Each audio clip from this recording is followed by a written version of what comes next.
Welcome everybody to We Need to Talk Now, presented by AT&T. I am Ashley Nicole Moss. I got my girl Alicia J with me, and if you see my eyes darting back and forth, if you're watching the pod on video, not only was it the tip-off for the WNBA season, but my Knicks are in a very pivotal Game 5. So my eyes are going back and forth all show. But before we go ahead and talk about everything that transpired in the WNBA world, we have some housekeeping to take care of, Alicia.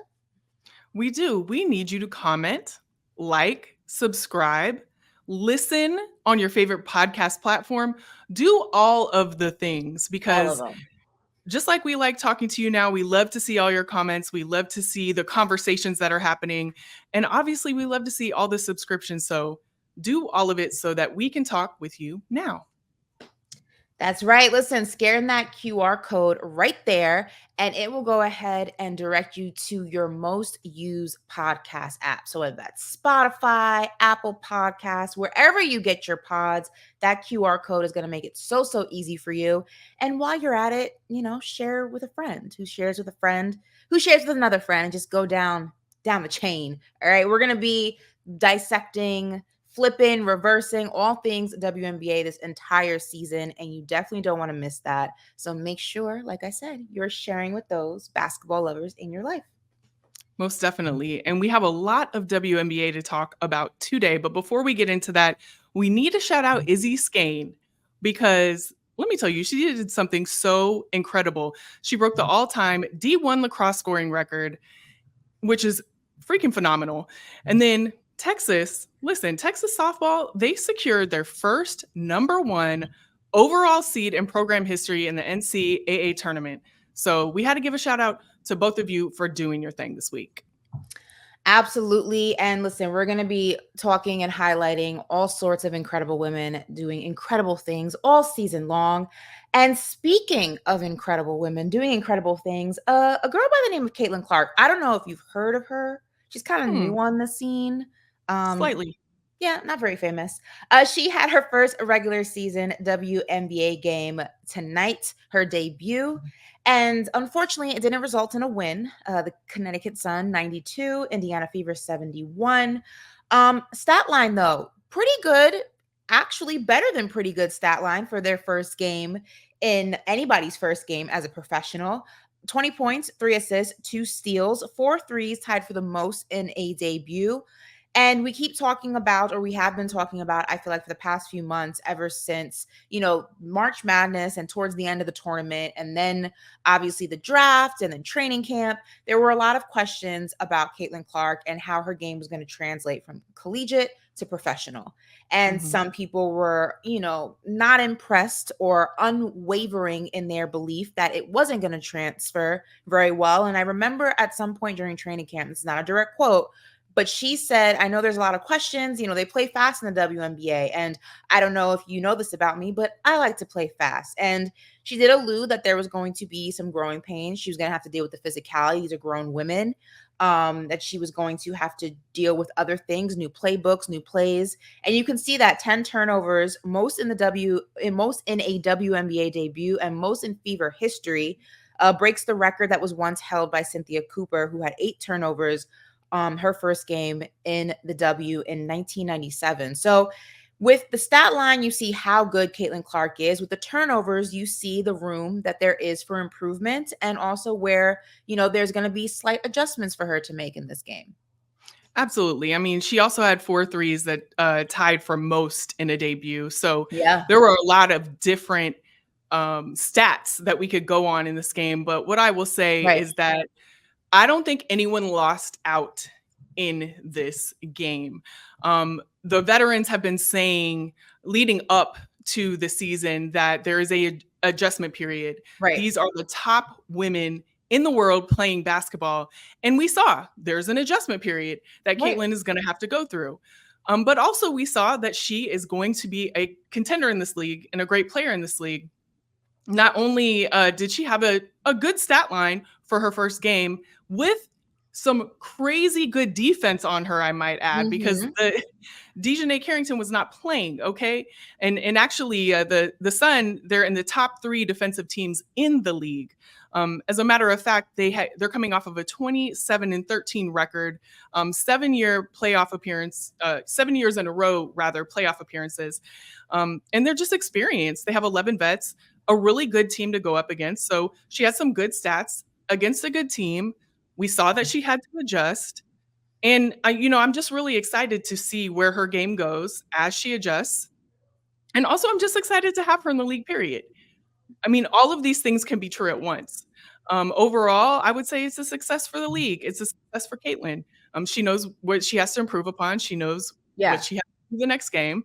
And not to mention, one thing that I really, really love that is happening Mhm. with the Caitlin Clark effect is Mhm. that it's putting a spotlight on the other players that are here, that have been here, that Yeah. have been killing in this league. Searches for DeWanna Bonner increased 250% during the game. And so Yeah. I love to see that because every single one of these players deserves a following, and every single one of these players deserves a spotlight on them. So I'm really excited that that is happening with Caitlin coming to the league. No, and I mean, I think Caitlin Clark has also brought positive change in other ways. We had the conversation last pod about the chartered flights. And although it's a fight that has been happening for many, many years, I want to make that very clear. We're not giving her credit for inventing, the awareness and the spotlight on the problem. But I think that, her star power, and that comes with so many things, right? The college game has changed with NIL, and it has allowed these young women, these young athletes in general, to become stars before they even enter the professional realm. So that has helped. But because of her star power, I think it kind of pushed the timeline on chartered flights above where it would have been, say, if Caitlin Clark was not in the draft. And I think that's a fair assessment to say, but I think there's a trickle down effect to that. And because there's so much change that's happening, because this is such a star power driven draft class, not just Caitlin Clark, Angel Reese, Cameron Brink, the list goes on and on. I think that the changes that everyone has been advocating for such a long time in this league had to go ahead and kind of be pushed to the forefront, just because you couldn't have such big stars already kind of maneuvering and existing in the way that the league has been doing so for X amount of years. So Yeah, that's definitely something that has changed, and I'm glad that they have changed that. And I can't wait for all teams to have chartered flights. I saw, Caitlin and the Fever definitely had a charter flight today, but I also saw that yeah. Angel Reese has and her team has not gotten the charter flight. So I'm excited to see it trickle down and that Hmm. everyone wins. And speaking that's about someone who won very much throughout her career, Lisa Bluter. We have to give her a shout out. She announced her retirement this week after 24 seasons, and Jan Jensen is going to take her place. She had a stellar career as a coach. All of the players were really, really shocked to learn that she was going to retire. Here are some of the tweets that were sent from her players. Caitlin Clark, simply no one better at building a team. Thank you for believing in me more than anyone. Enjoy retirement, coach. Very much deserved. And then Kate Martin said she's really excited about Jensen taking over the amazing program. Iowa women's basketball is in great hands. Go Hawks. And you see that Megan also said she was super excited that Jan was taking over as head coach. No one more deserving. So, Lisa, she definitely went out on top. How Yeah. can you? I almost want to say, how can you not retire after the run that you had with Caitlin Clark? Yeah. Because I it was mean, just stellar. you think about it, right? Like, it's not like there's a bunch of Caitlin Clarks walking around, and that's not saying that there aren't a lot of talented, future WNBA stars out there. But there's only one LeBron James. If there were a bunch of LeBrons walking around, one would be drafted every year. It's not the case. There's not a bunch of Wembys walking around. You know what I mean? There are just certain athletes where they're one of one. So I think that when you have someone like Caitlin Clark, and it sucks that like they didn't win a championship, that would have been just like a cherry on top of an already illustrious career.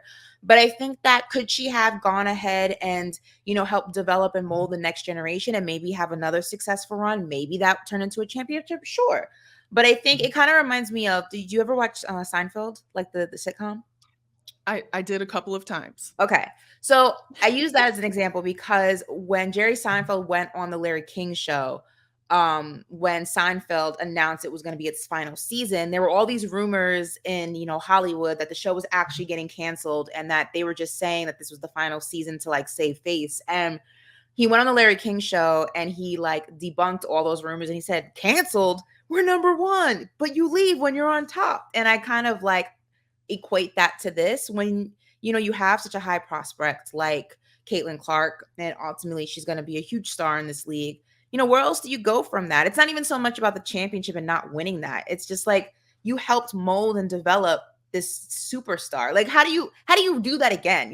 So I think she kind of has the same mindset, which is just like, listen, you can't go up, can't go more up than that. Can't get any bigger than that. So Yeah, you really can't beat going out on top. You can't. There's no beating that.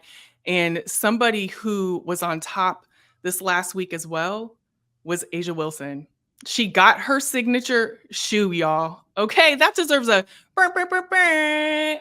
I know I don't do it very well. I should have that app that does it because that wasn't cute. However, it has been a long time coming. They announced that in 2025, the Asia 1 will be coming. It's going to be on shelves very briefly because people are going to buy those things up the moment that they hit the shelves.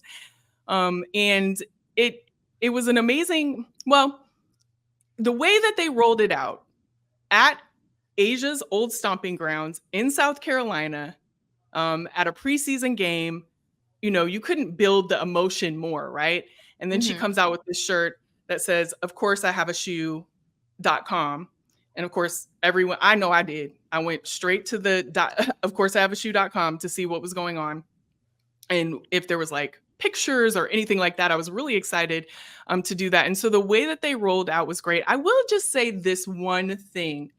Of course, I'm kind of like, because, why? Nike hasn't had this. Asia will be the first Black Nike WNBA player to have a shoe since Cheryl Swoops in 2002. And it's like, of course, it's just a little, it's a little strong there for me because a lot of pressure had to be applied. I know that they say that Asia has been in the lab working on the shoe for over 2 years now, I believe, which is, definitely could be the case. Are But you I'm not just saying, buying that? I'm not buying the of course situation because it hasn't been something that has been freely given to Black players in a really, really long time. So it was just, to me, of course, was a very strong statement to make. Like, of course she's going to get a shoe. It's like, well, we haven't known that for years that a Black player, a WNBA player would get a shoe because they haven't. So I don't know. It was I kind of a lot. The I statement was a also lot for think me. I also think the timing of it, not necessarily like the behind the scenes aspect of it, but I feel like the timing of it in terms of the announcement coming off of the heels of Caitlin Clark announcing hers and then all the discourse that happened after that might have maybe spoiled the reveal a little bit because it comes across, not saying that that's what it is, but it comes across that like all of the complaining and the highlighting the issue and the discrepancy and like who has a signature shoe and who doesn't, and Caitlin Clark just got here, how does she have a shoe? It seems like that was the pressure cooker essentially for Nike to come out with this announcement, which again, for people who, understand marketing and business and fashion and all those things are in the works a very long time before they're announced. I just think that the announcement kind of, because of how much it overlapped with that conversation and that announcement, it comes across as very much like, okay, here, shut up, like leave us alone. You know what I mean? If that makes sense. It probably would have been better to maybe space that out a little bit more, or announce that. I don't know why it took them so long to announce that if it's been in the works. You know what I mean? Like if it's been in the works for 2+ years, like why not announce it after the championship was won last year? Why not announce it over the summer? Why not? You know what I mean? Just, I don't know. The timing's just odd. And I can see why there would be some pushback on the timing from the general public. Yeah, and in no way is this an indictment on anything that Asia Wilson is doing because she doesn't have the control over when her signature shoe would be given to her or when it would come out.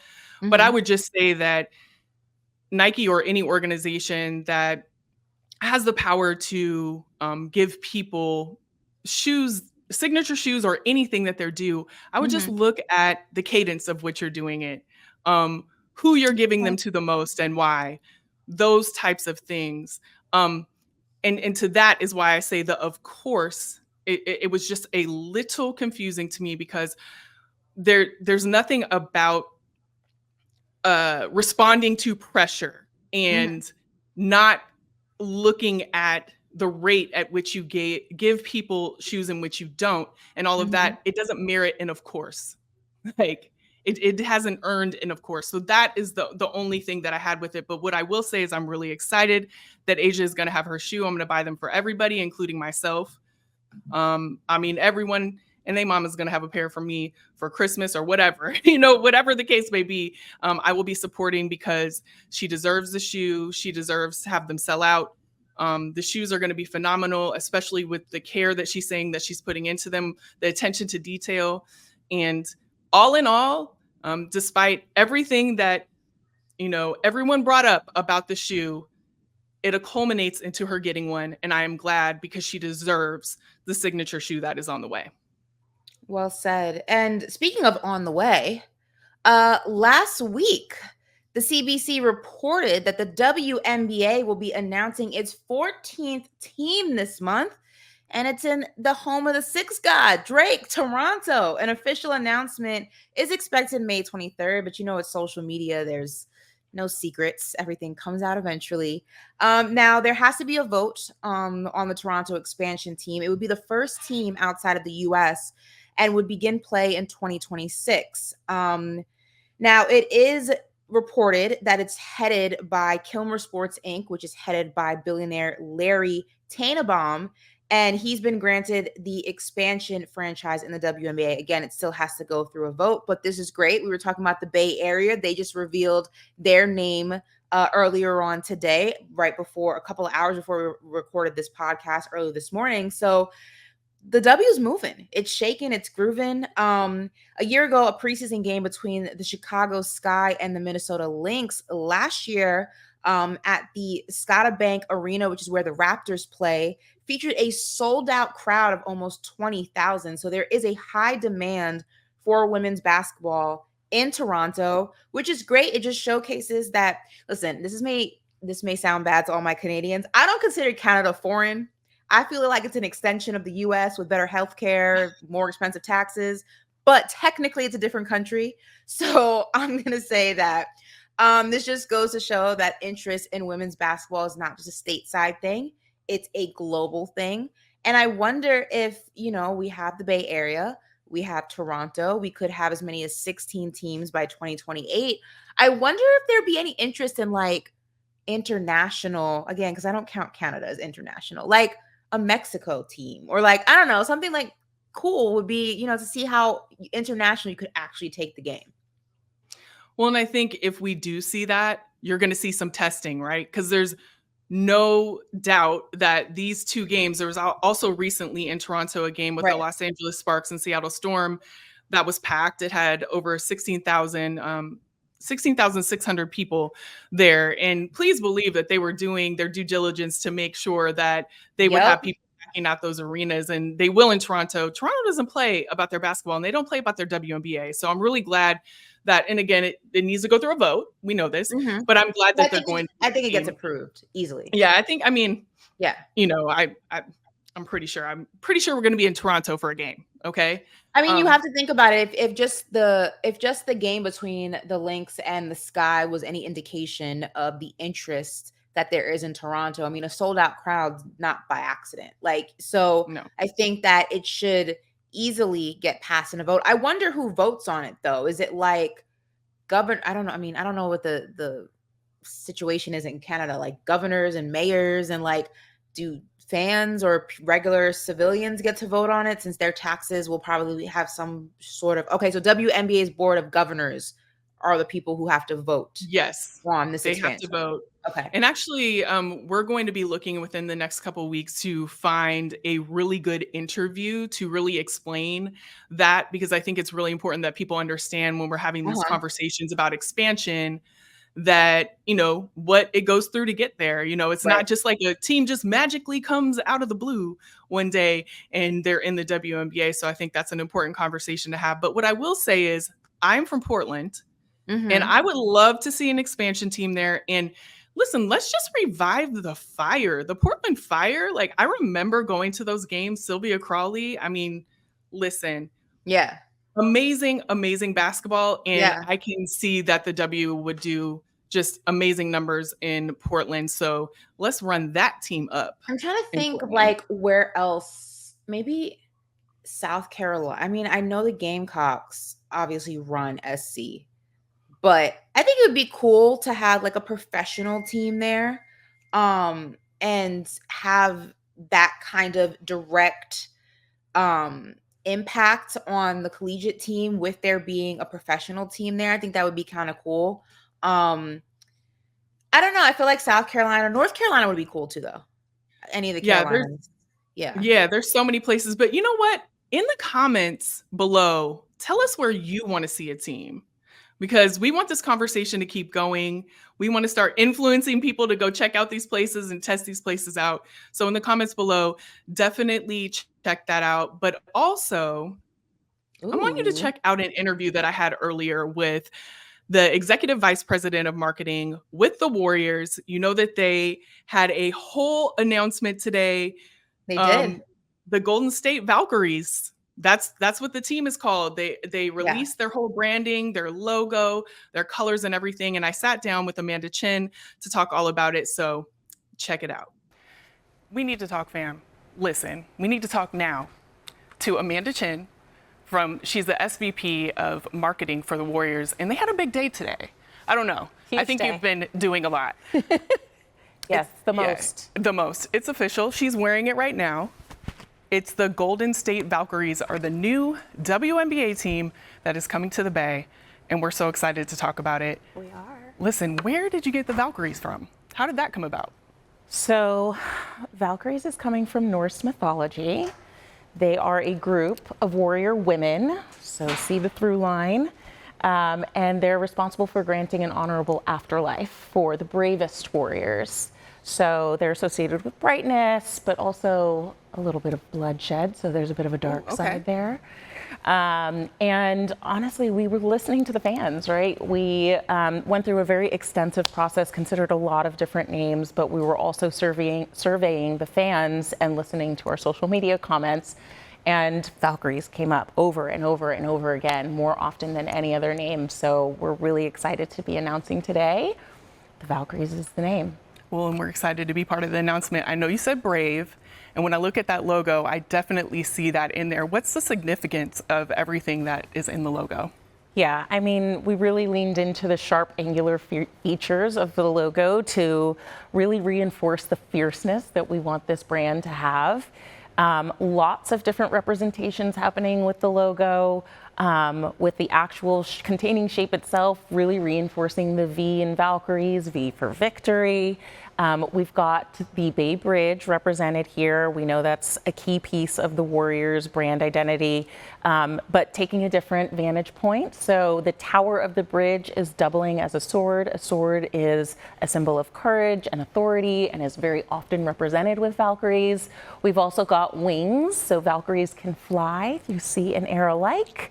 And the cables of the bridge are doubling as wings. The 5 triangles that are formed within the wings are representing that 5-on-5 player action on the court.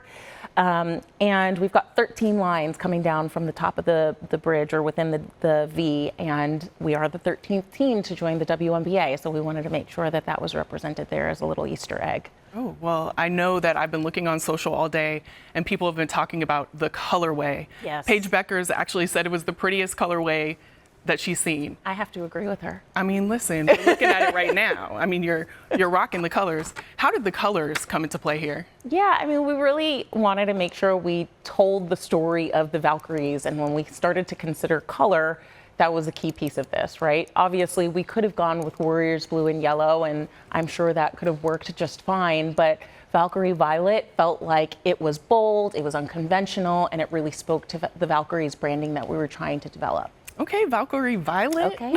I like it. I like it. Well, all of this obviously took a really long time. When did you start working on the branding for this? October, we announced WNBA expansion franchise coming to the Bay Area, and we've been hard at work on figuring out this brand identity ever since, working really closely with the league, working really closely with Nike, figuring out how this is going to show up on the court in 2025 and represent our team well. So incredibly exciting. I know that we cannot wait. I mean, you just mentioned in 2025, literally today is the opening day of the WNBA. So in a year, you'll be taking We'll be on the court as the Golden State Valkyries. And this year we just get to be a fan of everybody else. Yeah, I mean, you obviously are going to have a lot of work to do in between time. Yes. You got to get a team, you got to get out there, but we're really excited to see it. So thank you so much for taking the time out today. I know it's a big day for the Golden State Valkyries. Official. Thank you, official. Listen, this was such a cool rollout. They got Kalani, who I'm a big fan of, big Kalani fan, to do the Bay Area. Yay area. To do the rollout of the video that we saw. And then also I think they're doing or having some sort of like celebration with a lot of like Bay Area locals. So Kalani E40 is going to be out there. So they're doing it big to announce this. I love the name. I saw some people on social media, they were like split. Some people loved it, some people hated it. I'm actually a really big fan of the name. I like how it has a deeper meaning. I like how strong the name is. I like the meaning of the colors and how they relate to the name of the team. I think this was very cool. I didn't want to see something like basic, like the Golden State Cats, or like, you know what I mean? Like, I like that this is. I would hope it wouldn't be the Cats. Well, you know, that's the first thing I can think of, cat. I don't know why. But like or dogs or elephants or whatever animal, I like that it's something unique. I like that it's something powerful. I like that it's something that you can kind of trace back in history and see the impact and just the strength behind the name. I think it was a lot of thought that went into that. And I actually really, really appreciate that, especially with a new team and expansion. You know, you only get so many times to make a first impression. And I think that they hit it out of the park with this right here. Yeah. And I think another thing that we didn't really talk about in that interview, but that kind of boggles my mind, is that they're building a whole identity with not a player on the team. Listen, there isn't a team. And they're building a whole identity. That is a very, very hard thing to do.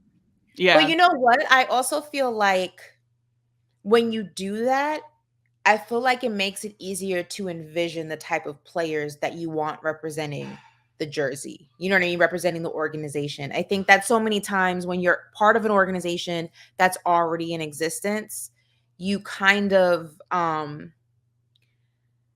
you know, you may lose like the values and, you know, the foundation in which the team was originally built on. When something's so new, I think it's a lot easier to kind of build it how you want to and hold on to those traditions and those values. So I'm very excited to see like how they build this team up. I mean, it's supposed to be 2025, right? That it's going to be. All right. Well, on the clock, guys, on the clock. Yeah. This time next year, there will be a team out there in the Bay Area on the court. So definitely on the clock. And really excited to see it.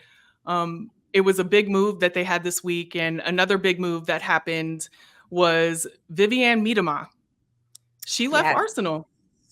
Arsenal. Huge news, huge move. After 7 seasons with the club, 125 goals, 50 assists, 172 appearances for the club. He's leaving, and you know, she's been plagued with a lot of injuries the last 2 years.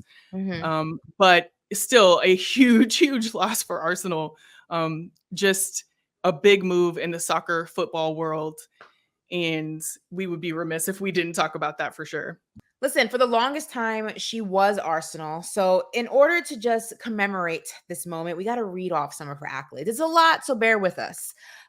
She won the league's Golden Boot in back-to-back seasons, 2018 through 2020, which meant she was the leading scorer in the entire league. She helped Arsenal to the 2018-2019 WSL title, which was their first since 2012. She became the first player in WSL history to reach 100 goal involvements in 2020 and is the league's all-time top goal scorer. And her 6 goals in a single game against Bristol City in 2019 still stands as the most scored by an individual in a single match in WSL history. So, a lot of accolades she's leaving in the record book for Arsenal, that's for sure. Yeah, and she may be leaving Arsenal, but Mhm. all of the reports are saying that she's going to Manchester City, which Big is deal. crazy, a huge deal. And Mhm. being with Manchester City, she would definitely be paired up with Bunny Shaw. And if you know anything about her, that is going to be a duo that is going to be terrifying for everybody else. It's going to be Right. amazing for Manchester City, but Right. terrifying for everybody else. And so, literally, Manchester City, if that is the move, they better be thanking they lucky stars that they are getting her with all those accolades. Absolutely. Listen, Manchester City just making that transition in itself is a story, and we're going to be all eyes on that. Now, of course, nothing is official yet. We're just having conversation on we need to talk now. But as we talk about 2 players who might possibly be connecting on the field, it is now time for the perfect segue into our favorite segment, Connecting Changes Everything, presented by AT&T.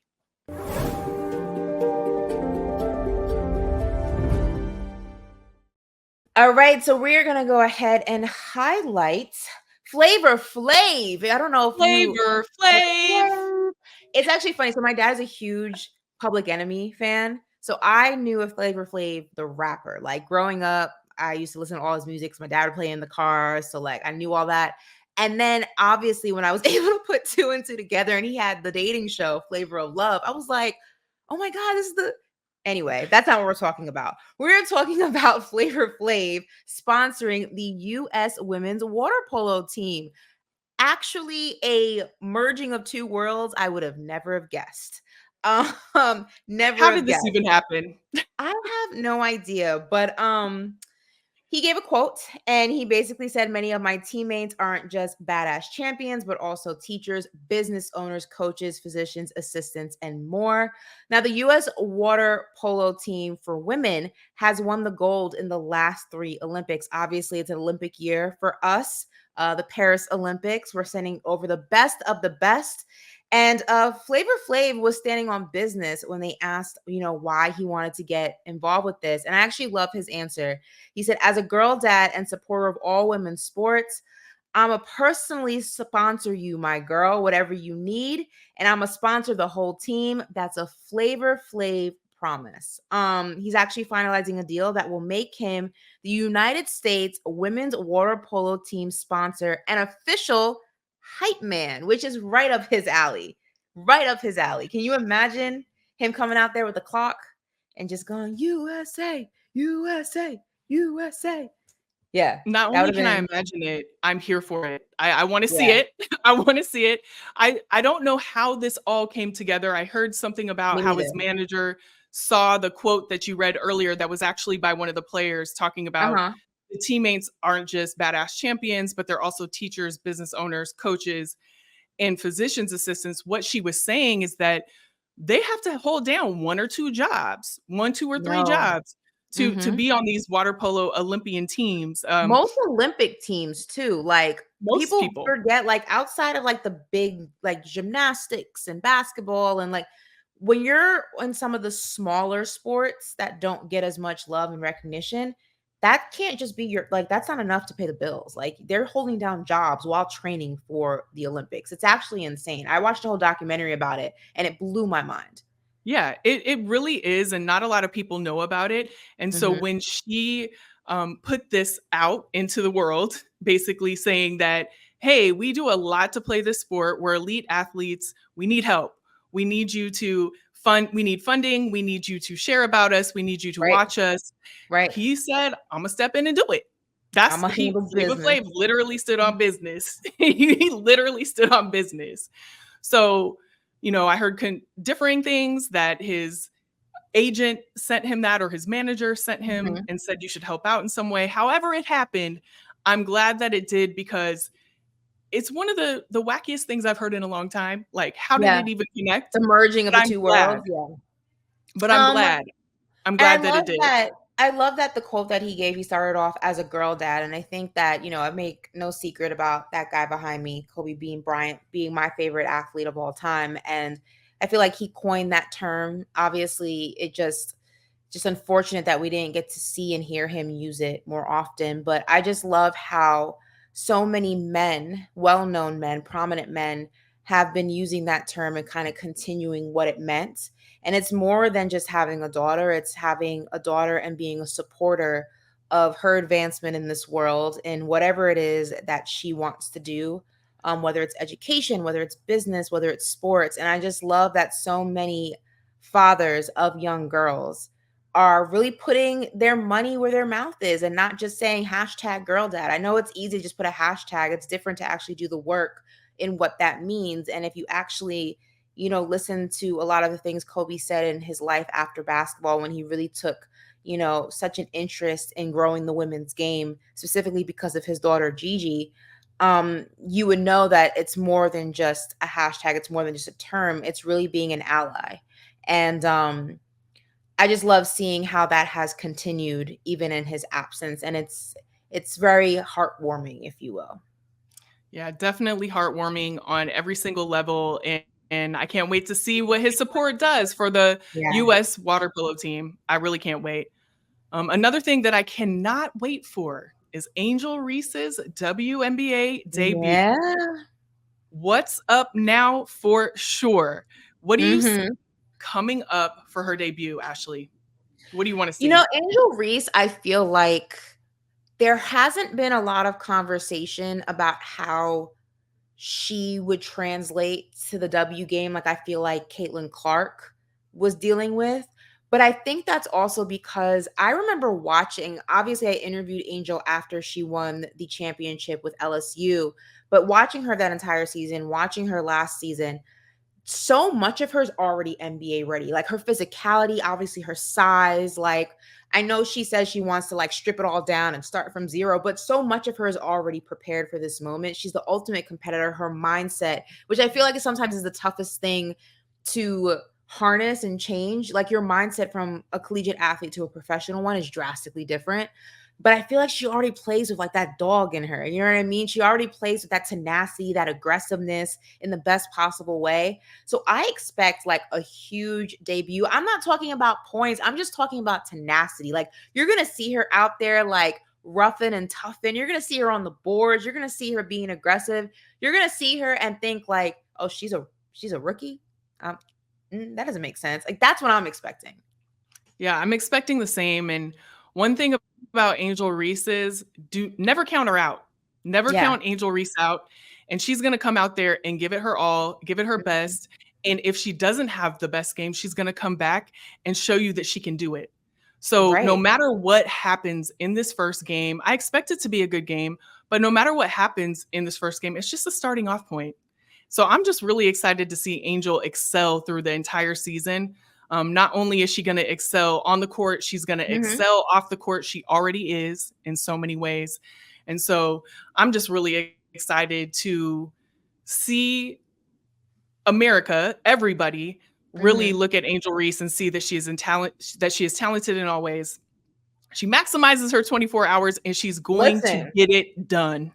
we Period. saw it. You speak about maximizing those 24 hours, went to the Met Gala and then played in a preseason game against Liberty, 13 points, 5 rebounds, 2 steals, 1 assist. Oh, more importantly, no turnovers, not one, not a single one, which to me, as somebody who, listen, I love offense, I love scoring, I love the elaborateness of all of that, but I'm a defense girl. And when I see a stat line with no turnovers, that gets me excited. That means you know how to take care of that basketball. That means to me, you are a vision when it comes to court awareness. That means that you can play at the speed, that you can play at the physical aggressiveness, dominance level of the women that you are competing against. Seeing no turnovers excites me. Like some people get excited by 3-point percentages. I get excited by the turnover stat. That is impressive as hell. I'm very, very excited to see this game against the Dallas Wings tomorrow. It's going to be a good one. Yeah, it's going to be a good one. And the Sky definitely look at Angel as a franchise player, and she's going to show everybody that she is one. And can That's I just say quickly, this Sky team, like hoopers by day, but models by night, they're beautiful. Like it's Listen. insane. There's not one unattractive person on that team. How does that even happen? Like it's just they took the group picture at media day and it's been circulating on social media for the past few days.